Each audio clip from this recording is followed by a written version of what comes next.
Good afternoon. All right, Pool, you ready? Are you good? All right, Judge, confirm whenever you can. I'm here with Commissioner Rodney Ellis, Precinct 1 Commissioner, Christian Menifee, our County Attorney, and who is ready to answer questions as well. I'll give my remarks in English, then Spanish, and we'll hear from County Attorney Menifee, Commissioner Ellis, and we'll take questions. Today we're taking action to help elevate voices in our community that have been set aside for too long. For too long, transportation policy in our region has been stuck in the 50s. For a generation, we've gone on just building more lanes, putting down more concrete, thinking that somehow magically that's going to reduce traffic and that's going to make us more competitive.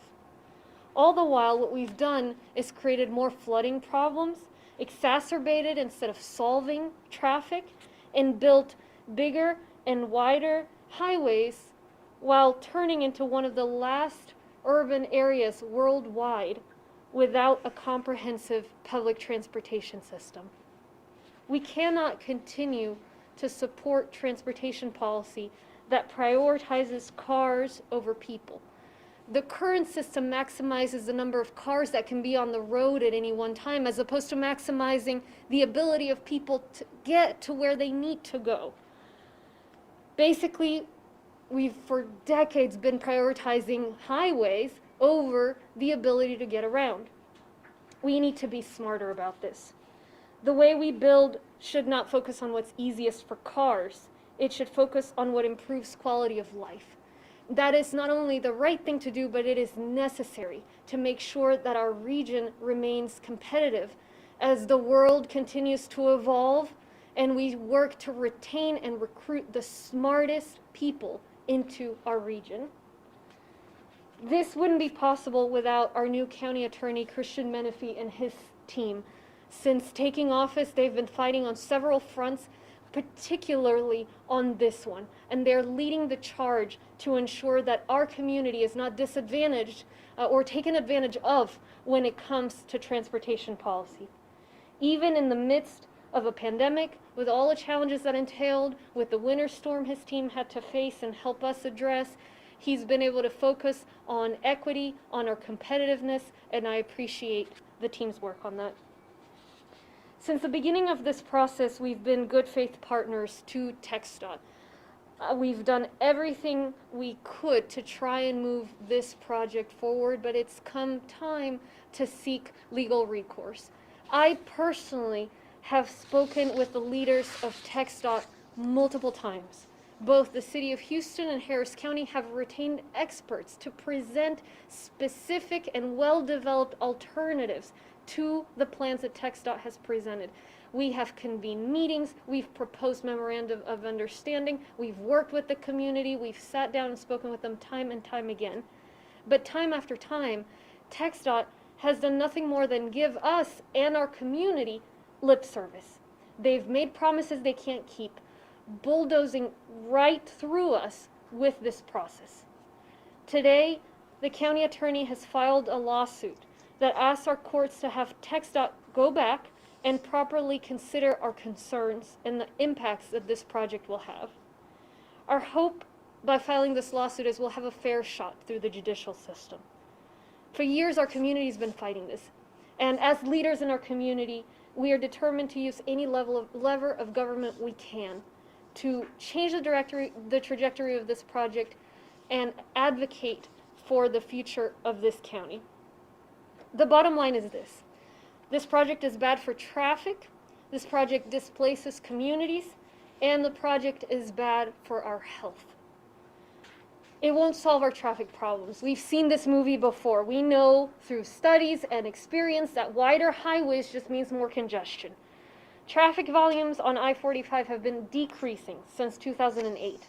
And one analysis of the Katy freeway showed that the $2.8 billion widening of that freeway actually increased average commute times for roughly 85% of the drivers who use that 23-lane road. Our expert projections show that the current proposed plan would decrease traffic in the very, very short term, only for it to continue increasing again and for congestion to increase. This project displaces communities. Like many highways in the past, this project will have significant impacts in neighborhoods and businesses, particularly low-income neighborhoods. The communities that were divided to build I-45 have had no voice in this and had no voice in how the initial highway was created. We're looking at the repeat of this inequity. 1,079 residential housing units. That includes both single-family and multifamily housing. 344 businesses, 5 places of worship, and 2 schools would be displaced by this project. The level of displacement far exceeds that of others in our area, including the expansion of I-10, 290, or other highway construction around the country. Finally, this project is bad for our health. Schools located near freeways already see much higher rates of asthma than other schools. At least 26 schools and daycares will be brought within 500 feet of the freeway. That will increase air and noise pollution. It'll increase the asthma rates, and we know that we are the most dangerous region in the country when it comes to traffic accidents. Wider highways do not make the highway safer for drivers and the community.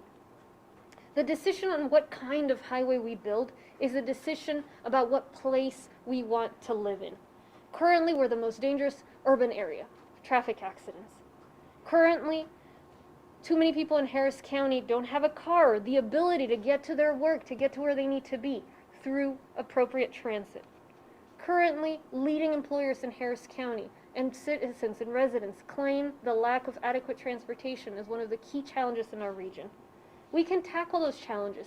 We can build a highway that respects communities, that respects the need to prepare for the future, that respects children, that includes within it significant investment for transit options. We can prepare for the challenges of the future rather than being stuck in a transportation model that the rest of the country and frankly the rest of the world outgrew decades ago. I'll repeat my remarks in Spanish and then we'll hear from County Attorney Menefee. Por mucho tiempo han sido ignoradas las voces del cambio que vamos a elevar el día de hoy. La política de transporte en nuestra región ha estado atrapada en los años 50.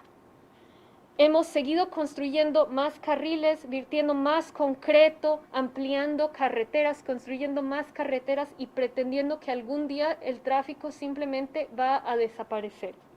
Mientras tanto, lo que hemos hecho es crear más problemas de inundaciones, exacerbar el tráfico en lugar de resolverlo y construir carreteras más grandes, más anchas, más largas, mientras nos convertimos en una de las últimas áreas urbanas en el mundo sin un sistema de transporte público integral. No podemos seguir apoyando una política de tránsito, de transporte, que dé prioridad a los automóviles y no a las personas. La manera en la cual se han diseñado las carreteras, las autopistas en este condado por muchas décadas, maximiza la cantidad de automóviles, más no la habilidad de los individuos de llegar de un sitio a otro. Maximiza las autopistas en lugar de la capacidad de viajar, de llegar. Debemos ser más inteligentes, más creativos. Debemos construir lo que mejore la calidad de vida y la competitividad de esta región. Solo así nos aseguraremos de que podamos seguir reclutando y podamos seguir invitando y reteniendo a los líderes, los jóvenes más talentosos aquí en la comunidad del Condado Harris. Esto no sería posible sin nuestro nuevo abogado del condado, Christian Menefee, su equipo, han trabajado mucho para proteger a la comunidad en cuanto a esta carretera, han trabajado también en la tormenta, la helada que tuvimos con el reto del coronavirus. Él y su equipo han luchado y nos están ayudando ahora con este proyecto. Ha llegado el momento de trabajar vía las cortes y el sistema legal para proteger al condado Harris contra un proyecto de carretera que realmente no tiene sentido ni razón. Desde el principio de este proceso hemos sido buenos comunicadores, hemos trabajado muy de cerca con el sistema de transporte del Estado.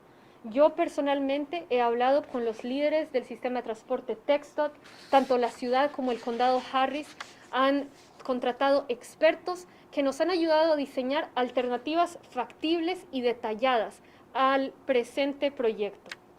Hemos trabajado con la comunidad, hemos trabajado con los expertos, pero a lo largo de los últimos años, TxDOT simplemente nos ha ignorado a nosotros como líderes y ha ignorado a la comunidad. Hoy, el abogado del condado ha presentado una demanda que pide que nuestras cortes obliguen a TxDOT a revisar los planes e incorporar los problemas que existen en el modelo, en el diseño actual. Esperamos que con esta demanda tengamos una oportunidad de mejorar el plan a través de nuestro sistema judicial. Estamos todos comprometidos a utilizar cualquier opción a nuestra disposición. El punto es este proyecto es malo para el tráfico, el proyecto desplaza a las comunidades y el proyecto es malo para nuestra salud. Hemos visto esto muchas veces, tanto la experiencia como los estudios académicos demuestran que el ampliar las carreteras no lleva a menos congestión, menos tráfico. Todos conocemos la historia de la I-10. Se ha ampliado, ahora tiene 23 carriles y de hecho esa inversión de 2.8 mil millones de dólares para ampliar aquella carretera ha incrementado el tráfico para 85% de las personas que conducen en la carretera 10. Nuestras proyecciones, las proyecciones de nuestros expertos demuestran que el diseño presente en la 45 de hecho incrementaría el tráfico, lo reduciría por muy limitada cantidad de tiempo y después de hecho crecería el tráfico y la congestión. Este proyecto también desplaza comunidades. El proyecto desplazaría 1.079 unidades residenciales, 344 negocios, 5 lugares de adoración y 2 escuelas, miles de personas. Este nivel de desplazamiento es mucho más a lo que se ha visto en otros proyectos de carretera, tanto aquí como alrededor del país. Y finalmente, el proyecto es malo para nuestra salud. Las escuelas cerca de las carreteras ya ven tasas de asma más altas que otras escuelas. Al menos 26 escuelas y centros de cuidados para niños estarían a 500 pies de la carretera con esta expansión. Eso incrementaría la contaminación atmosférica, la contaminación acústica, llevaría más enfermedades.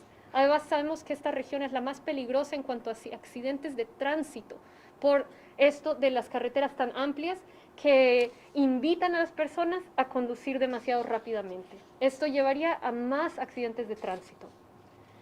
La decisión acerca de qué tipo de carretera construyamos es una decisión acerca de qué tipo de condado, qué tipo de ciudad queremos para nosotros y para nuestros niños. En este momento, el condado Harris es el área urbana más peligrosa en cuanto a accidentes de tránsito. En este momento, muchas personas en el condado no tienen automóviles, no tienen acceso a un sistema de transporte público significativo. En este momento, líderes de las compañías más grandes en este condado, residentes del condado, listan la necesidad de mejor transporte como uno de los retos más grandes de nuestra región. Podemos atacar estos retos, podemos construir una carretera que respete a nuestras comunidades, que minimice el tráfico, que invierta en opciones de transporte público. Debemos hacer eso para prepararnos para el futuro, en lugar de estar atrapados en un modelo de transporte que realmente el resto del mundo ya ha sobrepasado hace muchos años. I'll finish there. County Attorney Menifee, thank you so much for your leadership on this. Thank you, Judge. Expanding I-45 in this project is a once-in-a-generation opportunity to expand our region's mobility. But we can't allow TxDOT to cut corners and fail to live up to their duty to consider environmental impacts in this project. Federal law is relatively straightforward on TxDOT's duty to consider environmental impacts. They're required to give a hard look to environmental issues and alternatives, and here TxDOT failed to do so. Very early in the process, TxDOT ruled out alternatives that would have no land expansion, that would not result in additional lanes.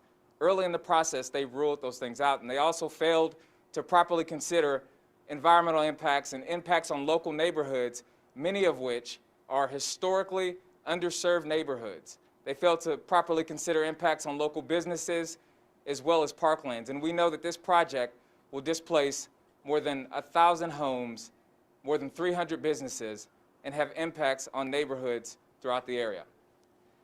But TxDOT also failed to consider the recommendations that Harris County and the City of Houston worked together to present to them. Over several months, Harris County and the City of Houston engaged stakeholders and came up with recommendations with the goal of achieving a result that would not only recognize the objectives of the project, but also minimize the risks to local neighborhoods and communities. And TxDOT failed to give those recommendations a fair shake. So in this lawsuit, we're asking the court to require TxDOT to do exactly what it's supposed to do under federal law. Consider the impact to the environment, local residents, neighborhoods, communities, businesses, allow the public to participate in the process from this point forward, and consider all of those things when landing on a final design. As the county's lawyers, my office will not allow TxDOT, we will not sit back and allow TxDOT to skirt their duty to protect Harris County residents. And now I'll turn it over to Commissioner Rodney Ellis. I learned a long time ago in government from Barbara Jordan, if somebody has said something I want to say, I don't have to say it again. I must say, as someone who's been around government a long time, I'm very proud to see the leadership of Judge Hidalgo and our new county attorney. I've had to interact with TxDOT for a long time, starting in '75 as an intern to Bill Hobby when it was a highway department, and had an old saying around the state capitol when I was an intern. The highway department's attitude was, it's our way or the highway. So I'm glad to see this county judge, Commissioner Garcia, our county attorney, willing to stand up to protect these neighborhoods. We all want this investment in our region, but it ought to be done on terms that respects people and respects property and helps us move forward as a great region. So I'm glad to be here. Thank you, Judge. Any questions? I do, got a few. Judge, on the pool, so I have several questions. Go for it. On this topic, KRID is asking, are the businesses that are going to be affected in the homes, what kind of offers are they getting from the state for their properties? Are they fair offers, do you know? It's hard to say that this level of displacement is fair in any way. It is a level of displacement that is not appropriate, and the biggest point is it's not necessary. It's not necessary. We have proposed alternatives that would not displace these thousands of homes, places of worship, and businesses. I will tell you that the reason, and as you guys know, the federal government has now ordered TxDOT to stop their progress on this lawsuit because they've heard this groundswell of complaints from the community, including those businesses, feeling that the current setup is profoundly unfair. So I don't want to speak for them, but I will tell you in the conversations I've had with these communities and these business leaders, they're not okay with it. The vast majority of them, they're not okay with it. And can you tell me what these specific environmental concerns are? Could you go over those? Yeah, and I'll let the county attorney add anything, County Attorney Menifee, if I missed something. But we have to remember here the word environmental, for the purposes of the federal law under which the county is suing, is a broad word. So it's not what we think of as solely, for example, air pollution. It includes the impacts to the lived environment. And so that's why we're talking about displacement of families. We are talking about air pollution as well. We are talking about the congestion issues. Basically, the impact on the quality of life that we presented, that we said these impacts are happening, they don't need to happen, and they did not listen to our community and the leadership. They did not incorporate that feedback, and that is violative of the process that TxDOT is supposed to go through. They are supposed to study and incorporate the feedback from the community before they bulldoze the community into a project that is not appropriate. And are there specific street locations that you're talking about that are impacted, or are you talking about the whole project? You can see the complaint. I'm sure the county attorney's office can follow up with specific details, but there's several neighborhoods. The footprint of the highway is unnecessarily wide, and what that does is it causes environmental impacts, air pollution for schools, it displaces schools, businesses, houses of worship. It increases traffic instead of decreasing it. It increases car accidents, as we've shown and experts have shown in our region and in other places. And it does nothing for transportation in our region. We know we need better transit. For example, the alternative we propose is to not widen it so much and instead allow room for transit options, public transportation options. If the goal is to get people from point A or point B, the goal is not simply to see how many cars you can fit into a bottled up highway. County Attorney Menifee, you have anything to add on the No, legal? the only thing I'll add is that, when we're talking about environmental impacts, as the judge mentioned, it's a broad term that includes air and water quality, flooding and drainage issues. You have homes that won't necessarily be displaced by the widening of lanes, but the flooding issues that can be created from expanding the highway can cause runoff into those homes and increase their flooding issues. Noise issues, these are the types of impacts that we're fighting to make TxDOT go back and consider. And particularly the segments around the downtown area where the widening should be substantial. These are the places where TxDOT needs to go back to the drawing board and make sure that they're considering these issues.